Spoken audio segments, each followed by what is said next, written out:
Hey everyone, in this video I'll show you how to show growth trends in Looker Studio dashboards. Step by step, beginner friendly and fully updated for 2026. If you want to clearly see whether your business, traffic, or sales are growing over time, yeah, this guide will help a lot. First, open Looker Studio and create a new report or open an existing one. Connect your data source. This could be Google Analytics 4, Google Sheets, Google Ads, or any dataset with a date field and performance metrics. Now start with the right chart.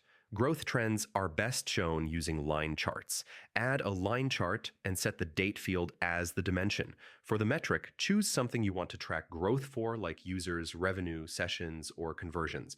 Next, adjust the date range, add a date range control, and set it to show longer periods like last 6 months or last year. Growth trends are easier to understand when you see data over time, not just short windows. To make growth clearer, enable comparisons. In scorecards, turn on comparison to previous period or previous year. This instantly shows whether performance is going up or down. So yeah, very effective. You can also add trend lines. In chart settings, enable trend lines to smooth out fluctuations and highlight the overall direction of growth. This helps stakeholders quickly understand the big picture. For deeper insight, break trends down. Add multiple line charts or use breakdown dimensions like channel, device, or product.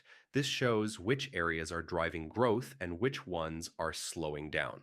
If needed, create calculated fields for growth rate or percentage change. This turns raw numbers into easy-to-read insights, honestly, much more impactful. Design matters too. Keep charts clean, labels readable, and avoid clutter. Growth dashboards should focus on direction, not distractions. Before sharing, switch to view mode. Change date ranges, test filters, and confirm trends update correctly. And that's it. By using line charts, comparisons, trend lines, and clean design, you can clearly show growth trends in Looker Studio dashboards. If this guide helped you, don't forget to like the video, share it with your team, and subscribe for more step-by-step Looker Studio tutorials. Thanks for watching, and I'll see you in the next